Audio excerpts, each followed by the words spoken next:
I'm delighted today to welcome our visiting speaker, Dr. Sandra Lane.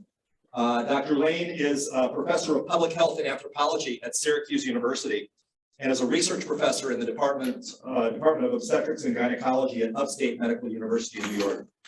She received her PhD in medical anthropology from the joint program at the University of California, San Francisco in Berkeley, and also holds an MPH in epidemiology from the University of California at Berkeley. So she is a card-carrying epidemiologist as well as an anthropologist. Her research focuses on the effects of racial, ethnic, and gender disadvantage on maternal, child, and family health in urban areas of the United States and the Middle East. Dr. Lane has published 55 peer-reviewed journal articles, 29 book chapters, a 2008 book, Why Are Our Babies Dying? Pregnancy, Birth, and Death in America, and a policy monograph, the public health impact of needle exchange programs in the United States and abroad. She's also the editor of the Handbook of Social Studies in Health and Medicine, second edition by Sage Press. Today, Dr. Lane is going to be speaking to us about a community university partnership to prevent lead poisoning in Syracuse, New York. Please give us a big public health sciences welcome to Dr. Sandra.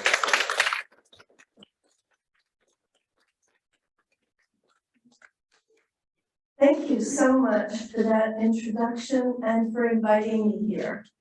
So, let me start the slides. Thank you. I also want to introduce my research partner and my husband. We work together. Robert Rubenstein is right over here. Yeah, Dr. Rubenstein. Yes.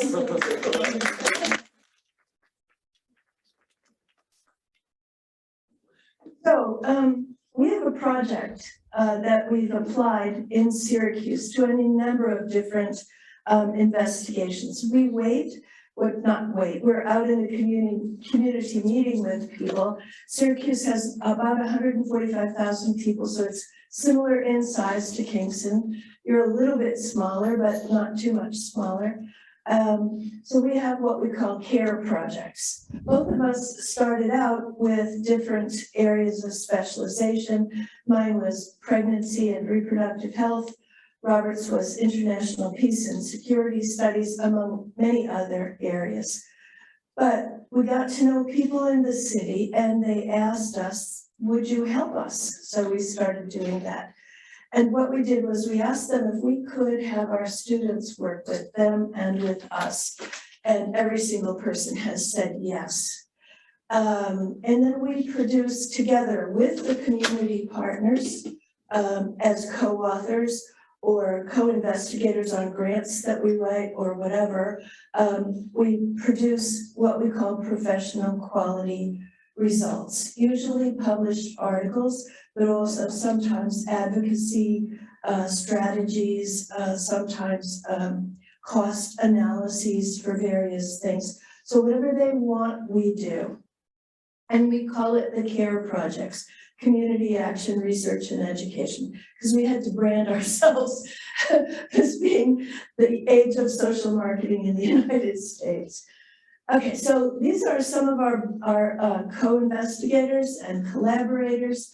You'll see up on the upper left-hand side is a woman whose name is Oceana Fair.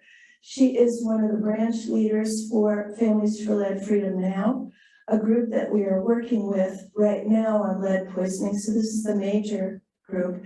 In the middle, you see the person on the left is Dr. Andrea Shaw. She's a pediatrician at Upstate Medical University. She works with refugees. Next to her, Love Moiti from Catholic Charities, who we've worked with extensively with refugees. The gentleman on the right, his name is Noble. Also, his real name is Timothy Jennings Bay. But in the African American community in Syracuse, people get nicknames. Robert is Brother Robert.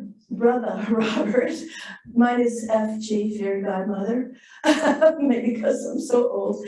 And then we have others. So you see, I didn't want you to think this was just us. This is a whole group of people. So this talk relates to the social determinants of health and the social determinants of mental health as well as other theoretical approaches that we use in public health.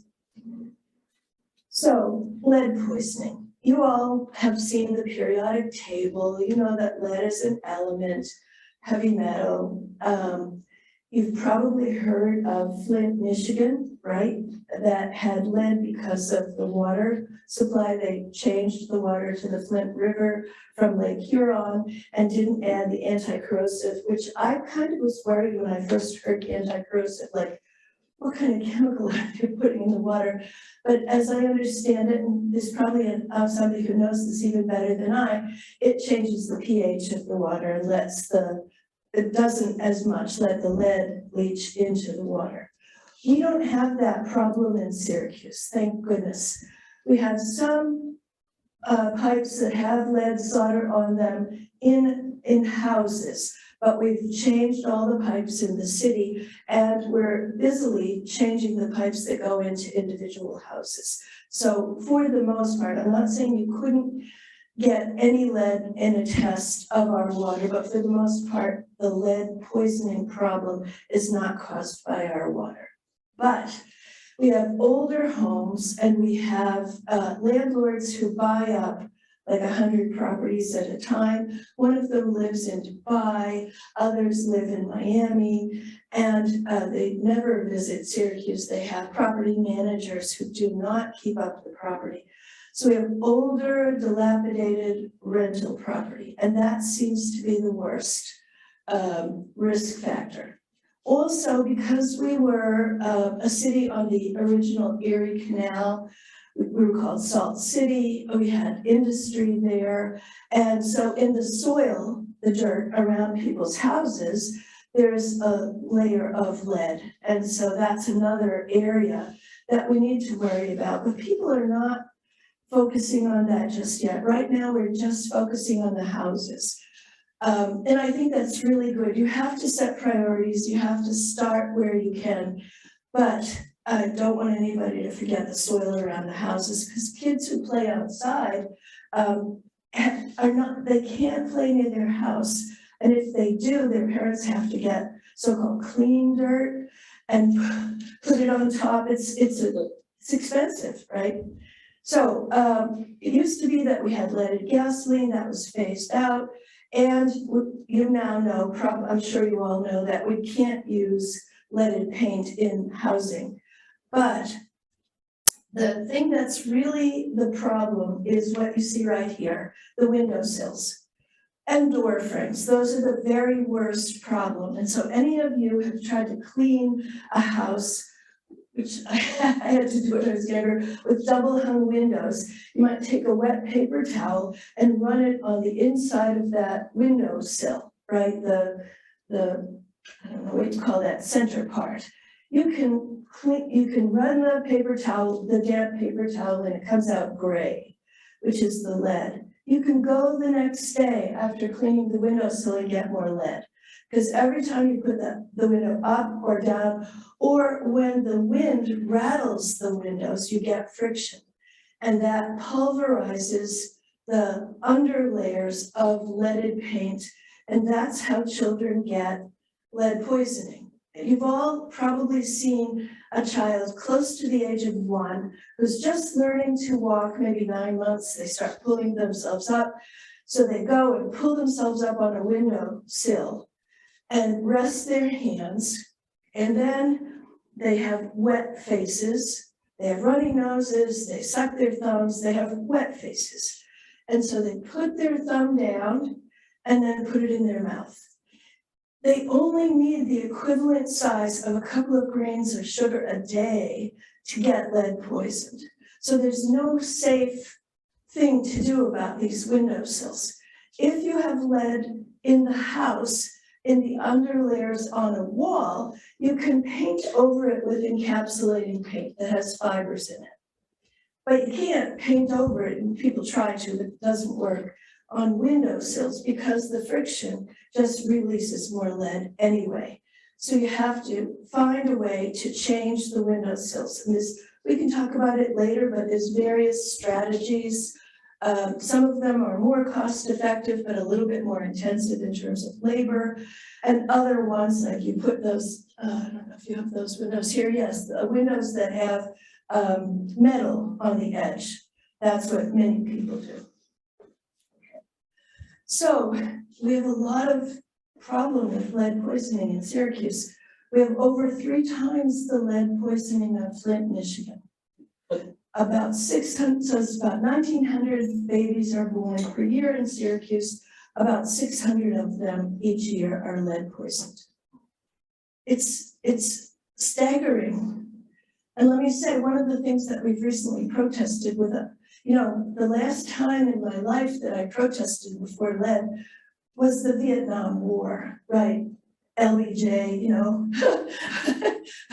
So I started protesting again recently, pulled into it by our community members, because the county executive wanted and got a vote in favor of putting in place an aquarium that will cost $20 a ticket, and we have the highest rate of child poverty in the nation. So there I was with Robert, with all of our community partners screaming, "Families, not fish!" Families. So it's brought me into interesting experiences.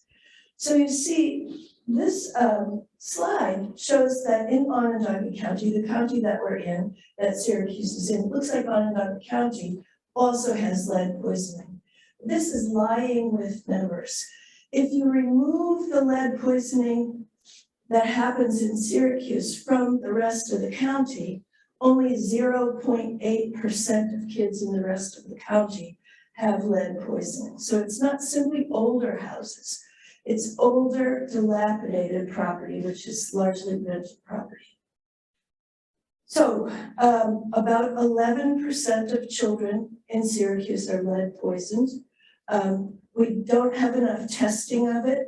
Recently, testing has gone down. They used to test at WIC, the Women's, Infants, and Children's Supplementary Feeding Program, which was something that helped people who were on the lower socioeconomic end, and they stopped the testing at WIC. We now have only 50% of our children actually tested. So one of the things we've asked to do is give grand rounds in pediatrics at Upstate Medical University. So our community partners are going to give the grand rounds.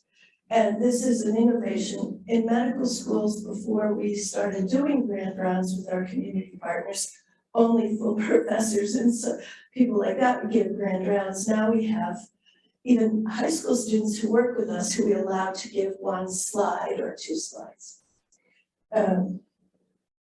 Also, let me just say, this is an issue of structural racism. Among children who are tested in Syracuse, 11.4% of African American children have lead poisoning compared to 6.4% of European American or white children. So this is an example of racism. So this slide just demonstrates that you only need a tiny, tiny bit of lead to cause this problem. If you had the equivalent of lead dust that is the size of 1 sugar packet, it would be more than the EPA says is safe for over 100 rooms. So that's how children just getting a small amount on their thumb, putting it into their mouth every day or twice a day, can get lead poisoned. So one of the first community projects that we did was at the request of this group called the CNY Lead Task Force, Central New York Lead Task Force. It consisted of a number of people who worked in lead with the city, with the county, with elective, with governmental or other policy bodies, and they couldn't say anything about it themselves. They were prevented from speaking out. They were censored. So they asked us, could you do an analysis of how much lead poisoning costs the city of Syracuse? And we did it.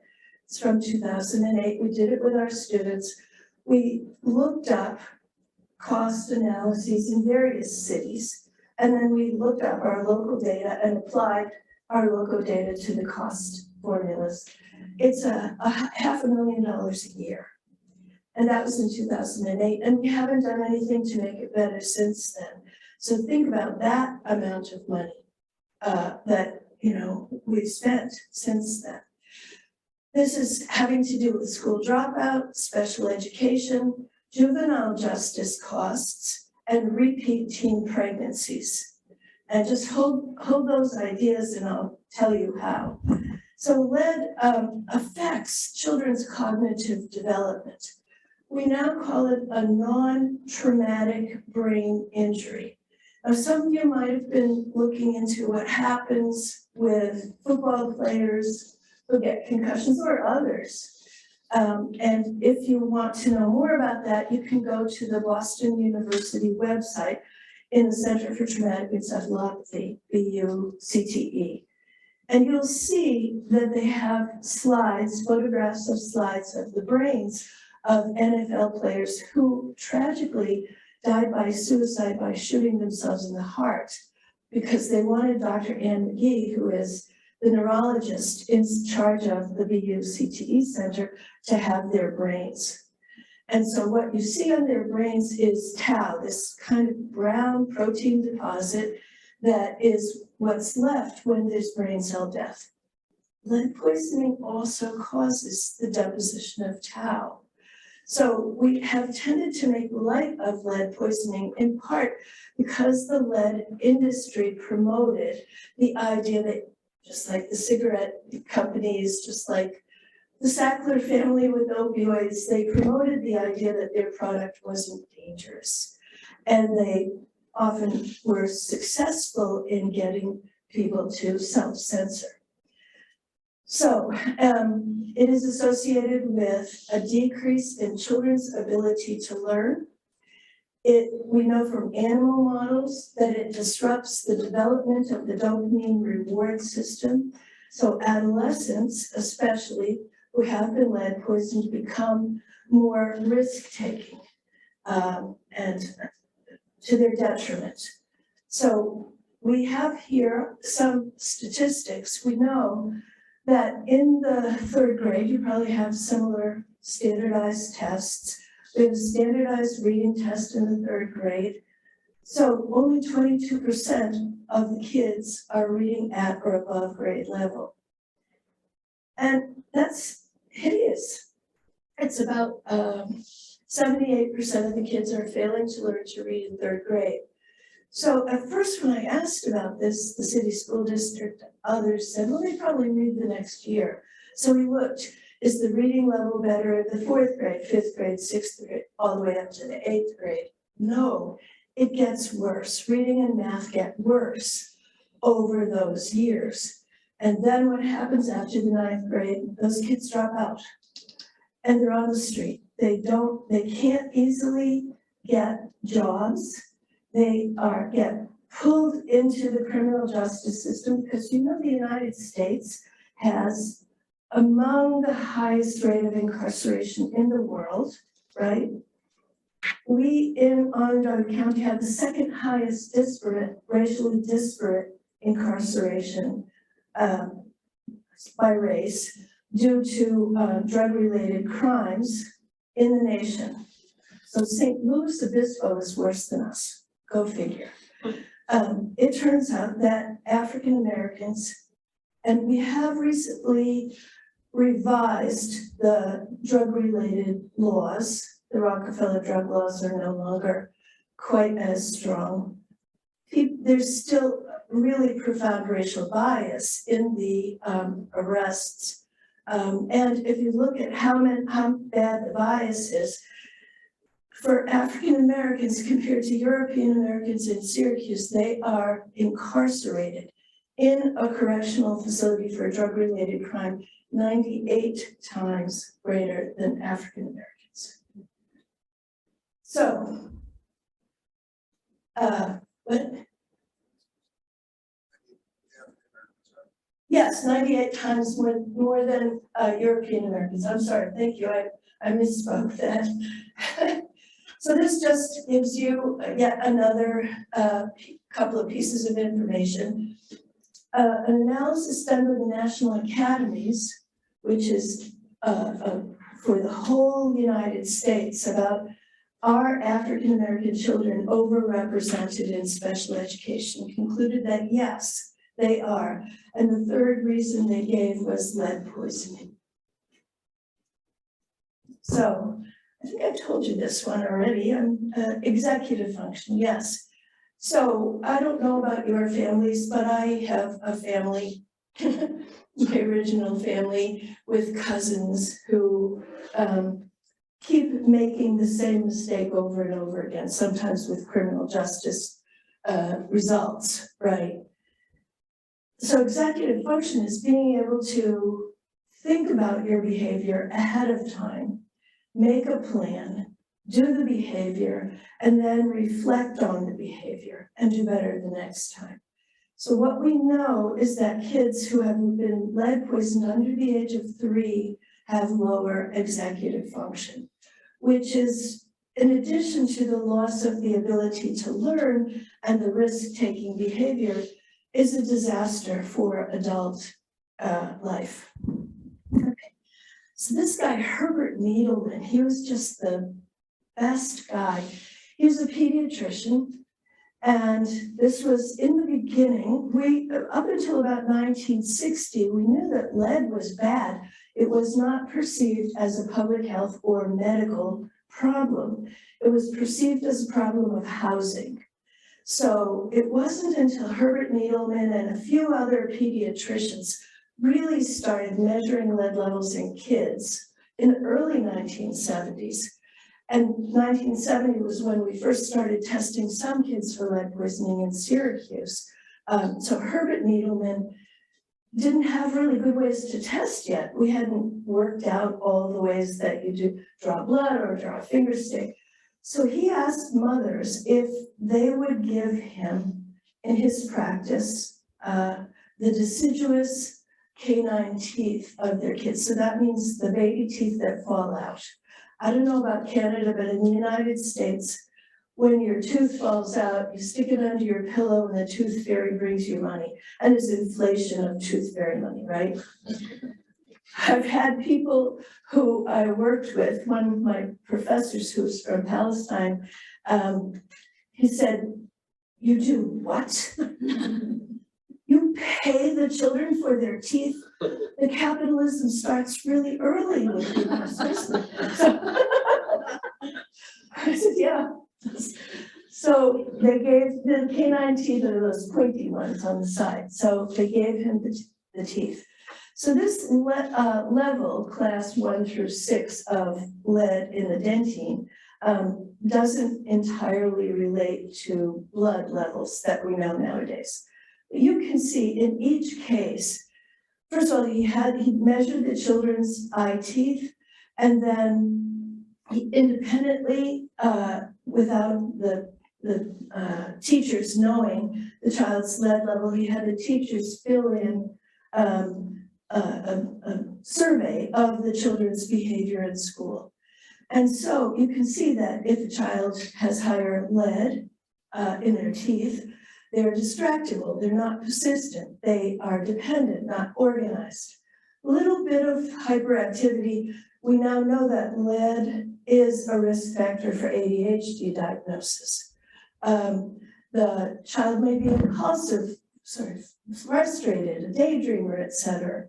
So children don't do as well in school for a host of problems. This is about the child's behavior, not strictly the child's learning, but it makes it much more difficult. So keep that in mind too, because we've got this issue that we're dealing with about lead poisoned children getting disability accommodations in school. To date, we've been entirely refused by the Syracuse City School District, but we are going to get those accommodations. Okay, so here's the school district. We also have problems with violence in Syracuse. It's actually a nice place. It sounds pretty awful when I talk about it, but it's actually a nice place. We have problems with violence. We had the highest rate of murders in New York State 2 times in the last 5 years, although compared to Buffalo, Rochester, and Albany, you know, it's close. We fight for the bottom or the top in terms of murders. So we had 32 murders. Our murder rate, I'm doing this from memory, was about 22.5 per 100,000. Not too different, just a few notches down from Chicago.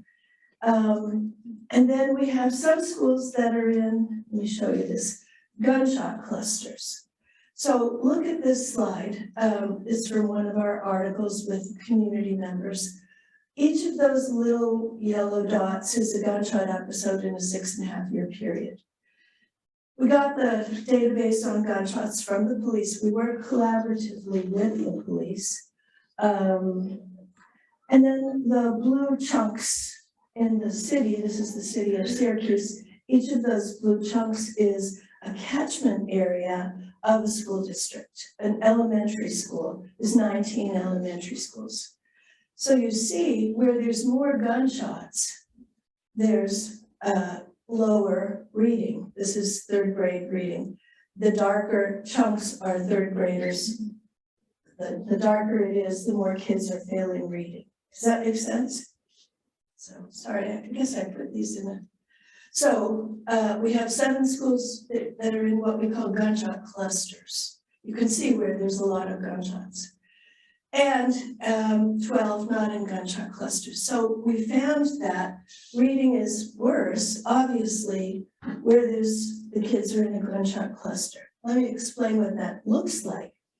There's one school that we work with called MLK School, Martin Luther King Jr. School. And they have the lowest reading in the city. I think they have about 2% of their kids passing 3rd grade reading. So when they have a gunshot episode outside of the school, the kids, the police, or the teachers just hear it. They make the kids go under the desks, right? So after that, the police say, okay, we caught the shooter, you can start teaching again. And they sit the students up and then start teaching the Common Core. Obviously, it's hard to pay attention. I don't know if any of us could pay attention if there was a shooter out here and we were all under the desks, right? So the point that I want to make in this talk is something called syndemics that, there's several slides about this. Syndemics is another theory, a public health theory developed by our colleague from anthropology, Merrill Singer. He worked in Hartford, Connecticut, where there were people who took drugs, injected drugs. And then along came HIV, and that added so much so many health risks, so much death to both people injecting drugs. HIV came, and some of those people originally had tuberculosis. So he said that where there is disadvantage, where a population is poor, and they have one major health problem that's rather widespread, and then another health problem comes on top of that, this can be negatively synergistic, which is why he called it syndemics. In other words, the two things together make the situation much worse than the situation would have been with either of those items by themselves. So I think the reading and the violence, we have a paper under review right now, constitute a syndemic. Sorry, this is a little bit not in the order I would have been the best one, but this is about teen pregnancy. So we knew in Syracuse that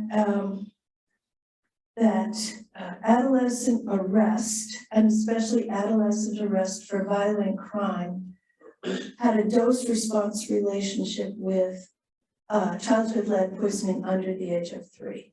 So where there's lead poisoning, the child is more likely as an adolescent to be arrested, and where there's higher lead poisoning, the adolescent is more likely to be arrested for a violent crime.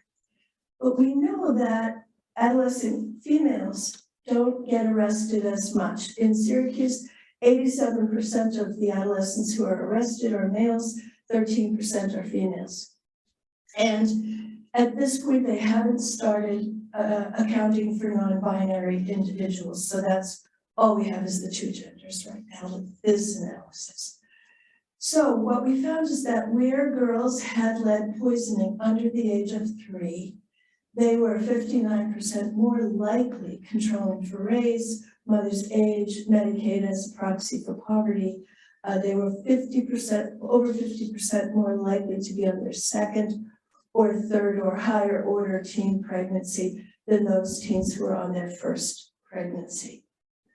So we believe, and I think it makes sense, that reproductive negotiating, birth control, the intentions of a partner, how do you, some of us took a long time to Robert and I met at 35. We were already more mature when we found our partner. Okay, so this is the Cincinnati lead study, which is the major study to date that demonstrates that lead poisoning under the age of 3 is associated with crime and arrest in adolescence. And what they did was very interesting. It was a longitudinal study. I think it might have been started for another purpose, but they found lead, only in the children, and then they followed them over time. The only thing that I have as a criticism for this study is if I found lead in children, I would want to move their houses and make it better for them. They didn't do that. So that's a criticism, but it started in 1979. Maybe they didn't have the same concerns we have right now. I still find it a criticism. But you can see, and what they did, they followed the kids over time. They had their social security numbers, parents' social security, they had everything. This was prior to HIPAA. And they were then able to locate those kids in state level data, state level criminal justice data. So we know this is probably the most complete study, longitudinal study about lead poisoning and arrest ever done. And I don't think we would get IRB approval to do it again. Okay, so you saw that slide. This is the slide that we use to demonstrate syndemics. So on the left, you see there's blood lead levels among children in Syracuse. This is from the county health department. And you look at the slide on the right, and this is from one of the many maps that we produced with our gunshot data. The little tiny black dots are gunshot episodes, more than one bullet may have been fired per episode. The orange circle inside the circles are gunshot injuries, and then the darker circles are fatalities. I want to tell you that gunshots aren't the only way that people kill each other in Syracuse. There's a lot, as we've gotten a little bit tighter at gun control, there's more stabbings, and there's some people who try to run each other over with cars. So there's some bad behavior going on, absolutely. Can you see that this has an overlap, right? And we sent our article, which is under review, which has the statistics demonstrating that the overlap is statistically significant. I don't know if you got that, but it's perfectly okay to share that article with everybody. This is a memorial that's in a community center of kids who were killed. And this was taken several years ago. Adolescents commit 60% of the fatalities in Onondaga County, and most of them are kids of color. So our community partners are responding to gunshots. They've set up this community-wide program called the Trauma Response Team, where Noble, the guy you saw in the very beginning, wears a beeper from the police, and he responds to every murder and most serious gunshots to keep the warring factions in the neighborhoods away from one another. We don't typically have police brutality in Syracuse. I'm not saying the police are always perfectly well behaved, but there are not police in general who are killing anybody. There's been one police perpetrated death in the last several years, and that everybody agrees was probably the fault of the people involved and not the police officer, but it went through a big investigation. So we're rather sure that the police are not the main problem. But it's a problem in the communities of color. In Syracuse, about 52% of the population is European American, 40% African American, about 7 to 10% Latinx, and we have a huge refugee population. So we have a diverse population in the city, but if you go back to the syndemic slide, right if you think about a heart, you know, not a Valentine heart, but the heart that's in your chest that has 4 chambers.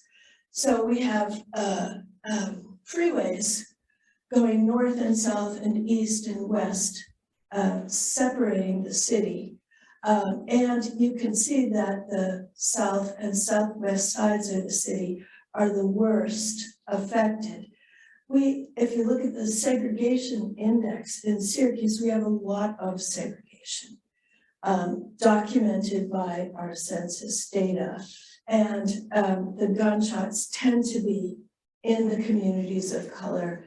They tend to be adolescents of color who have divided up the city into small, several block areas. And they name those areas 110 gang, boot camp gang, etc. And if anybody goes into another neighborhood who's an adolescent from a nearby neighborhood, they could be killed. So early on, I was helping with this HIV prevention activity, and I said, let's go out on the streets and give out condoms. And we brought kids with us. We almost got them killed because we didn't know that we had to actually map the so-called gang areas. I hold off a little bit on calling it a gang area because we tended to think about gangs as organized crime, like Al Capone or Tony Soprano, if you want a fictional version of organized crime. But the youth in Syracuse are not making much money from these activities. They're basically interactions where one group of youth gets offended by another group, and then they go and do a drive-by shooting in the other group's neighborhood. In the last 2 years, we've had a baby who was 8 months old killed by a drive-by shooting because we do have pretty tight gun control, except our Supreme Court just tried to foil us on that. But anyway, there's community guns that the kids have. They can't bring them into school, so they hide them in the bushes outside of school. And then they might have one gun that several people know about. And if somebody gets insulted, they'll go get that gun and shoot. But that gun is not well maintained, and none of the shooters have taken shooting lessons. Not that I recommend that, but there's a lot of times they're shooting at one person and hit somebody else. So we've had tragically babies killed in the last 6 years. So now that was to tell you about the situation in Syracuse. This is what we've engaged with at the request of community members to try to help make it better. First thing, I was the director of an infant mortality reduction program in Syracuse, and I realized that lead in a child who ingests it under the age of 3, some of it will get deposited in the bones because it has the same electric charge. In the outer ring of the electrons has calcium and iron. So our body treats it like calcium in a way, and it gets deposited. So when is it released from the bones? In the second trimester of pregnancy. especially if the mother doesn't take not a mega dose, but the maximum allowed dose of calcium. And if she takes her prenatal vitamins, which would have zinc and iron in them, that would help to blunt some of the release of the lead from her bones. But women of color tend to be lactose intolerant, and so we did lots of interviews with mothers, asking them, do you drink milk, do you take calcium, etc. So we started looking at the childhood lead levels of all the currently pregnant women, and then we would send, because we knew that if the lead comes out of the mother's bones in the second trimester of pregnancy, then she's more likely to have a low birth weight birth. And lead itself is teratogenic. And we now know that lead can lead to epigenetic changes in the fetus. So it's bad in many, many ways. So we started sending letters to the woman's obstetrician. We know that your patient so-and-so has had lead poisoning as a girl. Please make sure she has adequate calcium and chewable. We recommended the Flintstones chewable vitamins rather than the big hunker prenatal vitamins that are hard to swallow for people. Then we did the cost analysis of lead poisoning, and at that point, our students also did an analysis of lead laws. Turned out that Massachusetts at that point had a much better law. They had reformulated their law. New York State didn't do that. New York State law on lead was very, very behind the times. A child's lead level had to get up to 20 micrograms per deciliter for the health department to act. We now know, and the CDC has recently said, that a level of 3.5 micrograms per deciliter of blood lead is enough to cause harm. So the lead law in New York State was out of date. We asked and asked and asked for it to be changed. Finally, in 2015, it was changed. But this was a long time coming. We also found that the city of Rochester had a better law, and this is really important. Rochester's law mandates that rental housing has to be inspected with a dust wipe of the windowsills and door frames prior to being rented. We don't have that. We got that law only with lots of advocacy and lots of demonstrations and press conferences and nagging and pleading and I don't know what else, crying. We got that law in August 12th, 2020. We started advocating for it in 2008. So I think the pyramids they might have been built in a quicker manner than our lead law. And even now, the lead law is not being enforced. So we've started advocating for the lead law to be enforced, and that's why we're meeting with the people in pediatrics to ask for their help. So right now, because our lead law is not enforced, our children are lead detectors. We only know that a house has lead in it if a child has lead poisoning. Now, if a child goes from under 1 microgram per deciliter of lead to 5 micrograms per deciliter of lead, and this is not done in Syracuse, this is studies done in other states in the United States, their 3rd grade reading goes down by 47% on average. So this is terrible. This is children's brains. And to date, we haven't been successful at getting the city to act. They recently put out a press release that said they're ready to act now. As soon as we get home, we're going to be pushing them more with our colleagues. I told you about the analysis of teen pregnancy, advocacy for the new lead law. So Families for Lead Freedom Now said, okay, you're doing all this stuff about preventing lead poisoning, but what about us? We're parents of lead poisoned children. So we said, okay, what do you need? We've been working with them for 2 years. we're getting ready to help fund their legal expenses for becoming a 501c3, which is a formal legal designation in the United States of being a not-for-profit. You have to have that designation to get grants in most cases.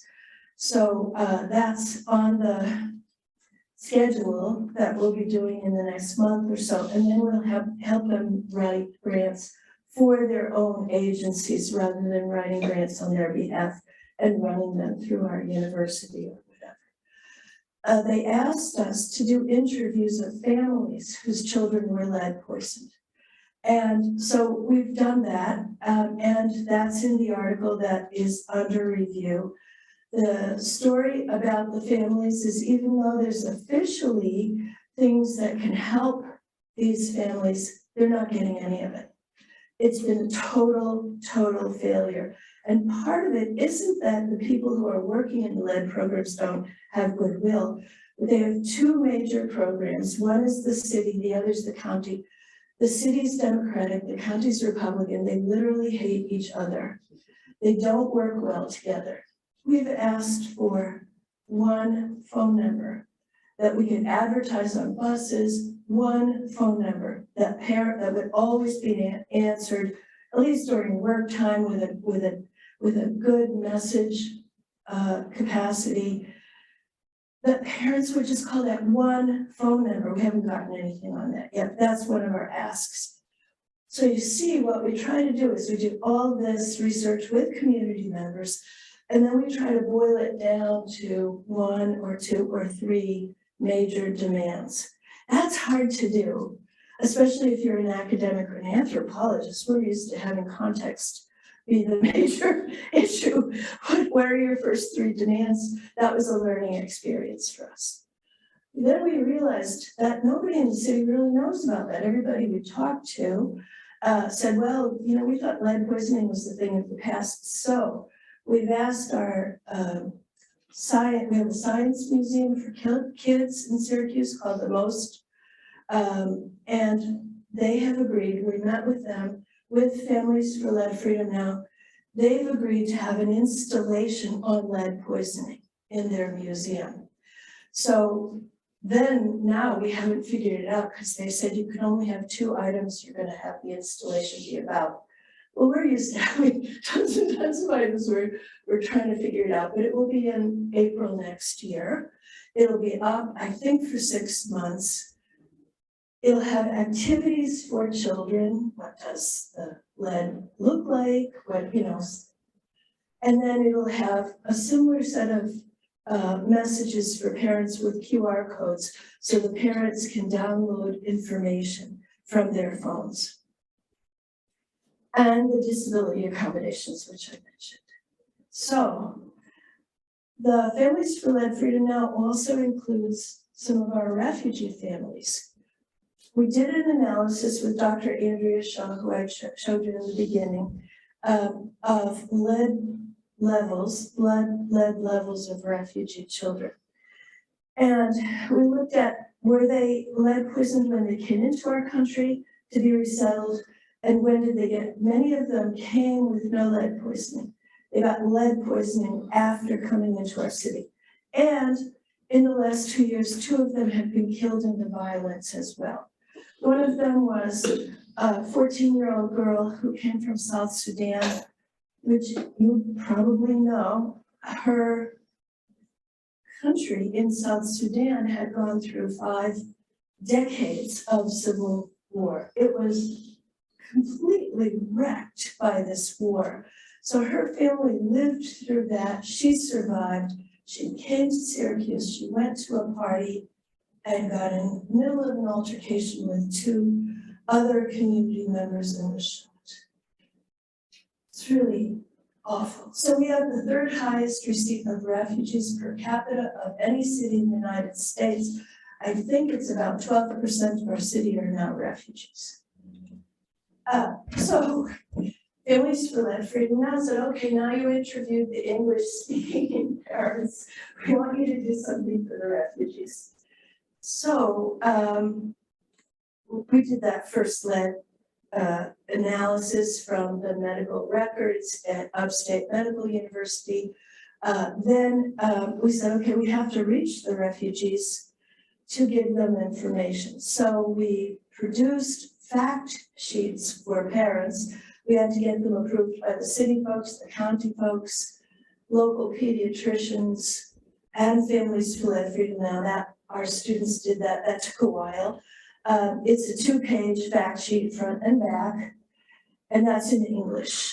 Let me see if I can show you. This is the fact sheet in English. And it has the phone numbers to call. Okay, so then we decided, okay, we'll put those fact sheets into refugee languages. So those fact sheets have now been translated into refugee languages. This is the Swahili one. But you may know that people from the DRC who are refugees resettled in the United States or Canada may not be literate in their own home languages, right? So we had to figure a way to get the refugees to understand those fact sheets. So we're putting them into YouTube videos. Families for Lead Freedom now has a YouTube channel, and we're reading, this is being produced. It's mostly been done, but hasn't been uploaded just yet, or I would have shown it to you. But native speakers are reading this language into a microphone, and then there's a little ancillary stuff, and so this will be in Arabic, Swahili, Dari, Spanish, and Burmese. We may put it in other languages, but this is what we have the money to do so far. You know, you have to pay translators, right? So then we said, okay, we'll do focus groups with the refugees. And so we're in the middle of getting IRB approval to do focus groups with refugees in Arabic, Swahili, and Burmese to start, and then we'll do more. We're going to do these at Catholic Charities, which is the group that resettles the refugees. And the first hour will be just asking the refugees questions. The people leading the focus groups are refugee kids who are now in college, and they want to go into the health professions. So we've taught them how to do focus groups. They will be co-authors on the resulting article about the refugee work on lead poisoning. And so the first hour will be research that's recorded.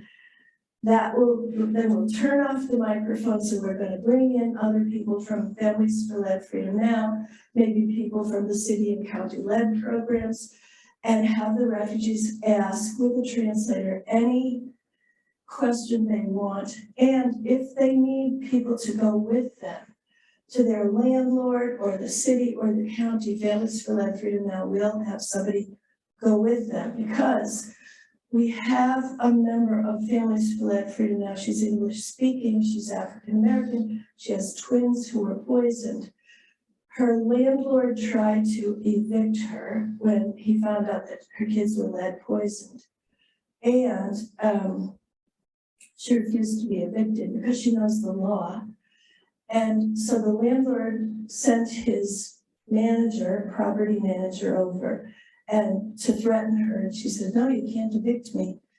The property manager called Child Protective Services on her and said that she was abusing her children. And Child Protective Services came and investigated her. That's a big fear that many people of color have. I'm not blaming Child Protective Services. In some cases, they do have to investigate families who are not doing the right thing. But in this case, it was a direct retaliation.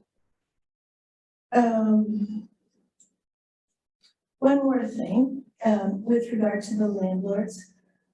Robert and I were pro bono consultants to our state attorney general's office. That's Letitia James, who's currently suing Trump, right?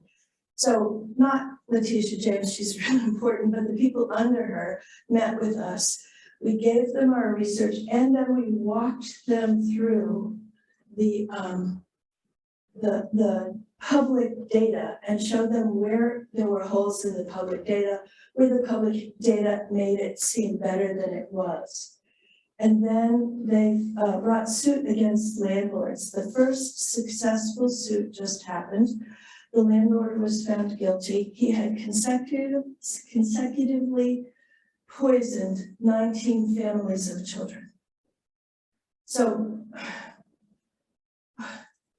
I was asked by a journalist, and I was kind of tired that day. I should have been a little bit more diplomatic. And he said, well, what do you think about that? And I said, I think he's going to hell. That's all I can say. They did fine him $215,000 and said that he couldn't own any more rental property. But I'm not sure there's a hell, but if there is, he's going there. Okay. That's my talk. I think I did it too fast. Sorry.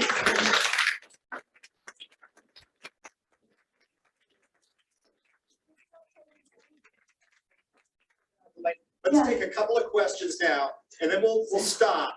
But Dr. Lane is going to stay on afterwards and meet with several of the students. In fact, anybody who wants to stay later, just we have to finish at 1:30 and we'll stop recording. Yeah, but, I'm so glad I got there. That was perfect. Thank you very much. So go ahead and take your own questions. Yes, We'll please. just take a couple, I guess. Hey, great presentation. Thank you. Early on, there was a figure that showed, I think it was the rate of lead poisoning in children going down steadily Yeah, in Syracuse and then rising again Yes. in 2020. I'm not sure if you mentioned it, but what do you attribute? that was because they weren't testing the kids. I should have been a little more clear about that. WIC tended to, a lot of people got their kids tested at WIC, and WIC is for poor people.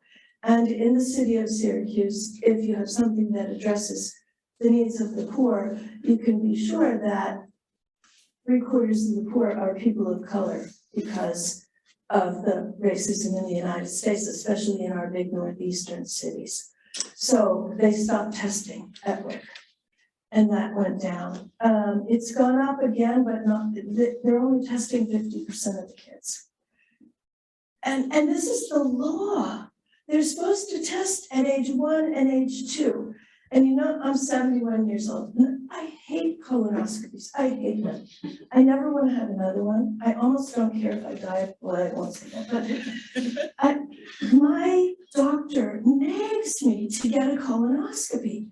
So do you think my colon is worth more than a poor child's brain? I don't. Why is it that I'm getting nagged for preventative care? And I'm not saying I'm bad with preventative care, but I really hate colonoscopies.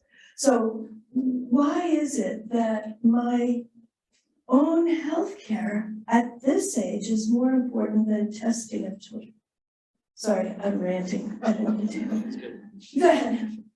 I think it was like a remarkable talk and like a staggering public health issue. I was curious how you kind of began your community partnerships. Like, how did you meet these people that you're doing all this work with? So first of all, we're anthropologists, so we always did community partnerships. When we lived in Egypt, we did it with Egyptians and other expats that were in Cairo. So we're used to that, and we have one of our main commitments is not doing safari research, where you go to another place, get your big game or your data, come back, publish it in English in journals that are behind protected paywalls, right? We want our careers to be good, so we know we have to publish and we want to publish, but we publish with community. So we've always done that. When I got to Syracuse, I followed Robert. We've had an interesting marriage and career, and so he followed me to Egypt. I followed him to Syracuse, had no job. I trucked my CV around and was hired by the county health department to work on this infant mortality reduction project. And then I just went around and did anthropology to find out what is everybody doing about infant mortality and what are the problems, and wrote up this whole analysis and then shared it with everybody I had talked to. Nobody who worked for the county health department had ever done that before. In fact, when I went to senior staff, it was all white people. And so I said, I wrote this $5 million grant, we got it. And I started hiring staff who looked like the people we were going to be serving. And they introduced me to more people. So gradually, now wherever we go, people say, oh, hi, Robert, hi, Sandy. You know, we even went to Boston, somebody said, ah, Sandy. So we just schmooze, basically. We hang out, you know? So am I? All right, no, that's great. I want to carry on the conversation, but it's 1:30, we have to stop, and we'll stop the online piece. But I want to then announce in 2 weeks' time, we have a slide. Hold on just a second. So thanks to Dr. Lane for her talk. Please join us on November 9th. I'm sorry, I think it's supposed to be I think it's November 9th, actually. It's Wednesday, November 9th. It's Dr. Nancy Ross. So it's 2 weeks from today. And then 2 weeks thereafter, we'll have, so I think it's the 23rd, is David Clements and Ron Shore going to be talking about psychedelics research here at Queen's University. So, and that'll close out our semester. But let's give a big round of applause again.